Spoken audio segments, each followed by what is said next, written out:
Polly and Sabrina walked up to the house where their mother lived and stood in the doorway, not daring to enter. "Look, I don't know how we're going to tell her," Sabrina said to her sister. "Today is her birthday, and here we are with the news." "Come on," said Polly. "After all, she's 78. What difference does it make where she will live? And we're going to visit her. Many old people live like this, and they're okay. Moreover, we have chosen quite a good nursing home for her. There she will be under the supervision of staff and around elderly women and men like her. Music, embroidery, everything that she likes." "Oh, I don't know. Somehow this all seems kind of not right," Sabrina shook her head. "You've always been so insecure and soft," Polly chuckled.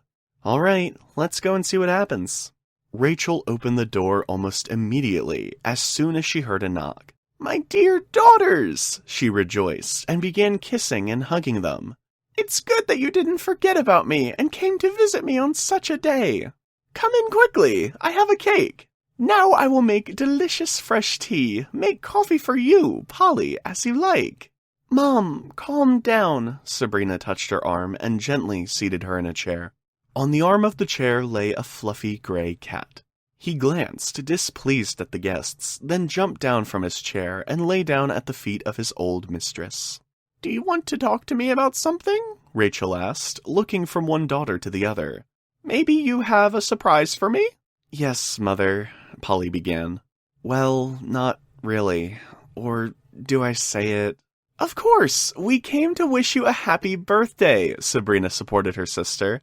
"But not just for that." "Girls, you're scaring me," Rachel frowned. "Tell me, what happened?" "Mom, you live alone in such a big house, and you can no longer maintain it yourself," said Polly. "That's why we decided to sell it and put you in a wonderful nursing home where you will be looked after by the trained staff." Rachel looked at Polly in surprise. "What are you talking about, dear? Why should I move to a nursing home when I feel good here? Sooner or later you will get this house anyway. Just wait a bit." "Mom, we can't wait any longer," Sabrina shook her head. "My husband has business problems. Polly's family could use some money too, you know.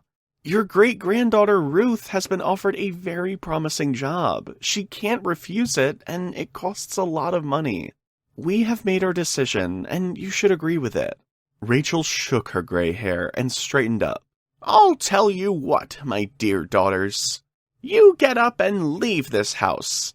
Leave me, because I don't want to have these meaningless conversations." "Mom," Polly began again, but Rachel showed her to the door with a firm hand. "I'm asking you to leave one more time." Left alone, Rachel sank into a chair, and the gray cat immediately jumped into her lap. "Well, Charlie, this is how you and I have to meet old age. But don't worry, my little one. I won't go to a nursing home. You and I will come up with something else." Rachel went outside the next morning and met her neighbor Rose there. "Tell me, dear," she told Rose. "You told me not too long ago that your brother gave you a little house in the countryside. Have you sold it yet?" "No, Rachel. Who would want that old wreck?" "Me," the old woman smiled. "You? But why?" Rose was really surprised. "You have such a good house, well-groomed, beautiful. It's just a dream. Why would you move?" "You see, my house really is a dream, but it's not mine. As it turned out, I raised ungrateful children. They decided to get rid of me as soon as I got old. But they are wrong. I am not yet as weak as they think, and I can stand up for myself." Rachel paused, as if remembering the conversation she had with her daughters, and then looked back at her neighbor. "Rose, will you sell me the house that you got from your brother? How much do you want for it? I have some savings, and I'm ready to pay you right now." Rose thought for a bit and nodded. "Well, let me see which documents I have, and tomorrow we will do everything we need to." "Okay, agreed," Rachel nodded. Then she called her eldest daughter. "Polly, I've made my decision. I leave my home to you. Do whatever you want with it. The last thing I want is for you to quarrel over an inheritance, or wait until I'm gone to take possession of it. I'm leaving, and you should go looking for me." "Mom, what are you thinking?" Polly's voice was full of surprise. "I told you everything," Rachel snapped. "Let me decide my own fate." 3 days later, she was standing in front of her new home, which looked positively awful, hugging her beloved gray cat. The shabby building was covered with wild ivy, and the old woman had to make her way through its thickets. Suddenly, she heard someone laugh behind her. Turning around, she saw 2 women and 1 man, who chuckled and whispered, discussing their new neighbor. "Did you really buy this barn?" the man asked. "My name is Will. This is my wife Lily, and her sister Gwyneth. And what is your name?" "Rachel," the old woman smiled. "And this is my best friend, Charlie." "Understood," Will said. "Well, welcome. Although I don't know what brought you here, and why you bought such a shabby house. But you probably have your reasons." "Yes, I do," Rachel nodded. "Now, if you'll excuse me, I can't wait to see my new home." "If you want," Gwyneth said, "we can help you clean up." "Okay, thanks, dear," Rachel said. "That would be just wonderful. But I don't have any money left. You see, I just left my house, left it to my children. They decided that they needed my house more than I did, and I didn't object. I don't want to owe anything to anyone." "You don't need to pay anything," Lily smiled. "And forgive us for making fun of you. It's just that this house has been abandoned for many years, and we thought that the new owners would simply demolish it. After all, we have a very poor area, and we also live in shabby houses just like yours. We thought it was funny that these houses are still in demand." "It's okay, dear. I'm not angry.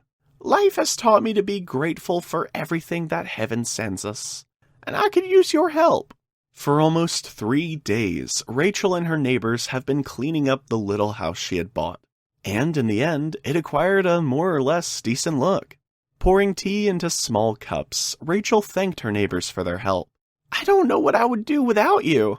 It is so strange that those who we know so little treat us much better than close and dear ones." "It happens," Lily sighed, and started to talk about her life.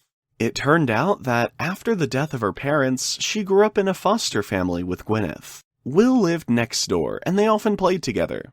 And when they grew up, they decided not to leave each other. But they didn't have any money, and they decided to spend everything they had on buying a house in the wilderness. Since then, we've been living here, raising 3 children, and not complaining about anything, although we can barely make ends meet. "You are very kind and cheerful people," Rachel said, "and I am very glad that I live next door to you. I hope one day I can thank you for your help and your kind heart." A year has passed.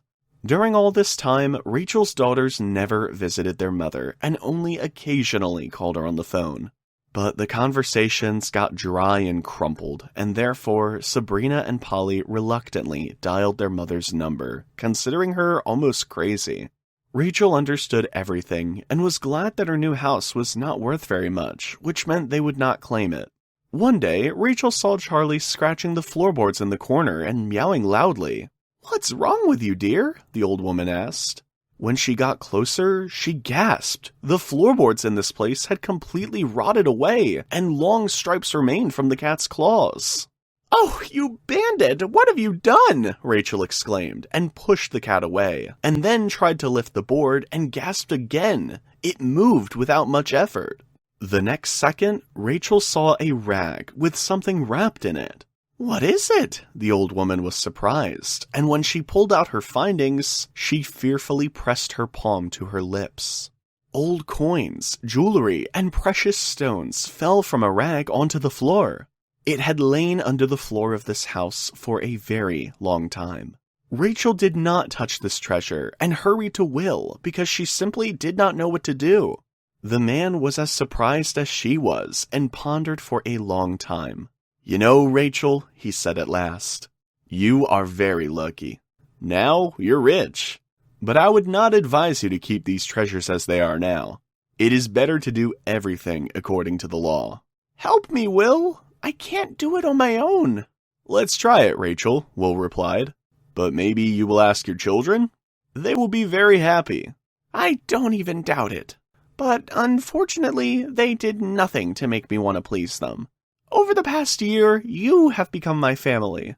When I was sick, Lily and Gwyneth took care of me. Your children are like grandchildren to me. And you know what I'll tell you, Will? I wouldn't have survived through this year if it wasn't for you. Will kept his word and helped Rachel do everything. Gwyneth and Lily were really surprised and were very happy for the kind Rachel and sincerely wished her happiness. One morning, Rachel knocked on their door, and when they opened it, she smiled at her good friends. Finally, I received all the payments, and this is for you. She handed Will a bank card. What is it? He asked. Money that you can spend on building a new house. You have a big family, and your children are growing up. And there is actually money here. This will be enough for a couple of cottages and the education of your wonderful children. But what about you? Lily exclaimed. We cannot accept such a gift from you. Oh, my dear, stop it, Rachel protested.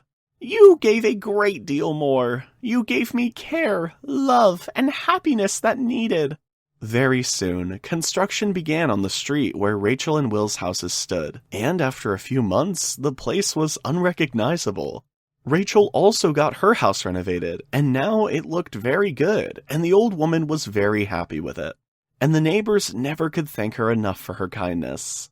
But then, one day, a car drove up to the old woman's house, and Polly and Sabrina got out of it. Mom, we heard you found a treasure, they exclaimed. You're mistaken, Rachel said calmly, stroking her beloved cat that nestled comfortably in her arms. It was the treasure of my neighbors. Yes, and what was there? A heart of gold and full of diamonds, Rachel chuckled. It is a pity that you are deprived of this treasure, and you will never have it again.